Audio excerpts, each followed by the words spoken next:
Another movie with man babies and LGBT. I have wet farts more entertaining than this movie. Let's get it over with. 2025's Running Man follows Ben, played by Glen Powell, as he is recruited onto a show called The Running Man, where you are hunted down for sport, and he has to escape the clutches of the masked hunter known as Bacall. So I'm not even gonna waste your time here. This movie was bloated, had slow pacing, and little to no action. Acting was mid-tier at best. What little character motivation we do have is muddled by bad dialogue, horrible character decisions, and bad story buildup. I give this a half star, if that. The movie was complete butt cheeks. This is America, goddammit! And we don't put up with no bullshit! For starters, it's 2 hours long, 30 minutes longer than the original film, for a simple premise. Premise is, man enters show, man tries to survive, and they try to hammer home a theme of rich versus poor, and it's poorly done.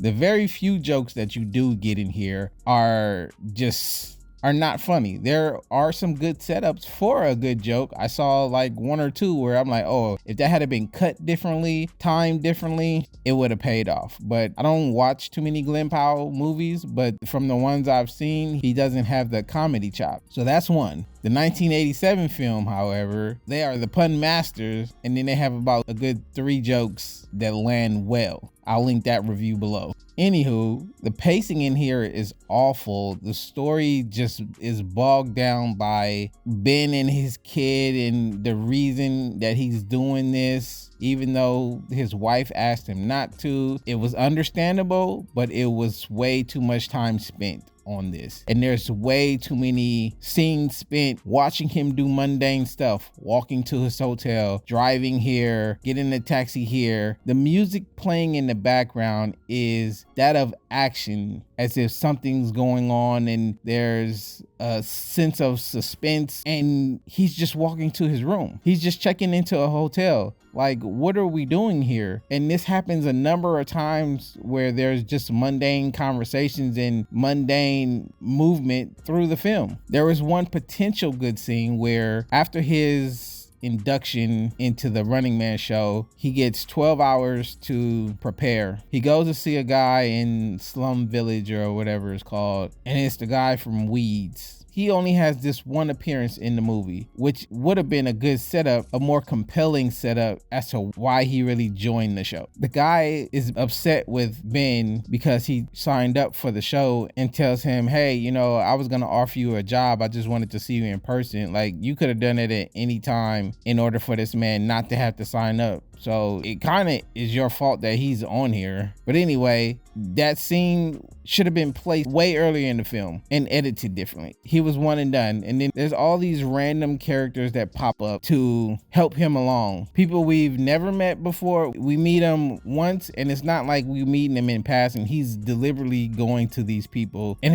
it's just so stupid. In the beginning of the film, it was set up like, okay, imagine taking the 1987 Running Man and turning it into John Wick, and you're just chased by the whole city, or you're watched by the whole city and you're chased. Interesting concept. Problem is, there's no action in here. The people that he meets up with are doing the action. He's barely doing anything. There's rarely a gunfight. There's rarely him interacting with the main villain. There's rarely any interaction with them. It's all chase scenes up until the final scene, and it was so boring. It was a bunch of dialogue talking about nothing. They tried to introduce the disparity between rich and poor way later in the film, which was done clunkily. Yeah, this film is hot garbage. Like, how do you have a 1987 film that has clunky action scenes feel more entertaining than this 2025 version? And I'm sure they spent way more money. And then again, another film with 2 endings. So initially it should have ended when the conspiracy brother, when he brought up his points about how he survived or could have survived, and then he shows up, he finds his wife and kid, and that should have been the end. But no, it had to continue. Then we get another ending where he finally shows up. I guess this is months later. I don't know how much time has passed, but he shows up to take out the owner of the network. And then he does a little pun or whatever. There's 2 puns in this movie, and they both were just complete ass. One at the end and one when he meets the hunters the first time. And it was just dumb. I normally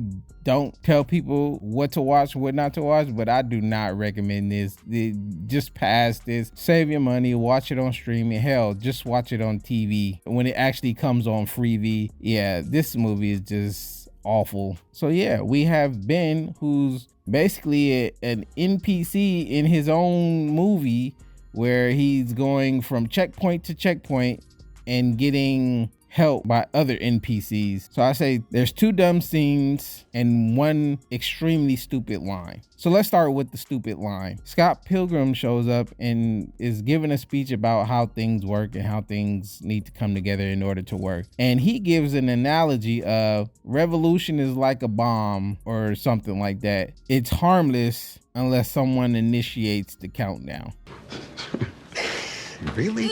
Which can be furthest from the truth. Like, are you kidding me here? What do you mean a bomb is harmless unless it's triggered? Like, no. Why do you think we have bomb squads for unattended explosives? That was the dumbest line in the movie. And then here are the dumbest scenes. So this scene is actually in the trailer where Ben slides into the elevator, throws the grenade out to McCone. McCone does the back at you, kicks it back into the elevator. Ben, instead of throwing it right back at him, he takes the time to throw it up in the air to explode, which made no sense. Like, you could have literally threw it right back at him and it would have exploded. So that was dumb scene number 1. Number 2 is we're at the finale. Ben is being flown. This is the flight scene that's in the trailer. They're fighting over the gun. They're shooting people in the cockpit. At one point, McCone was stripped of his abilities and had to take a back seat in the plane. So he takes out all his other henchmen and then goes looking for McCone on the plane. As he's looking for McCone,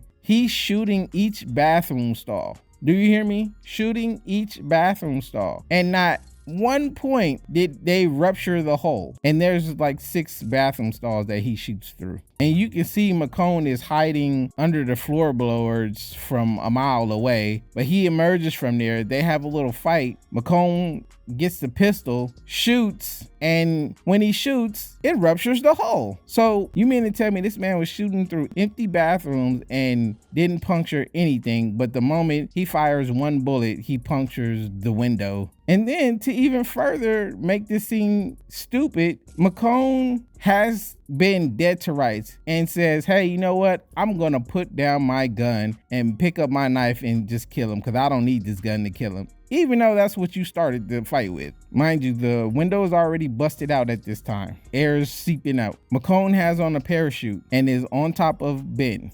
Ben pulls his parachute. McCone gets sucked into the window and is stuck. Instead of him releasing the first parachute like people do when they get stuck, he just sits there trapped to the door and lets Ben take him out.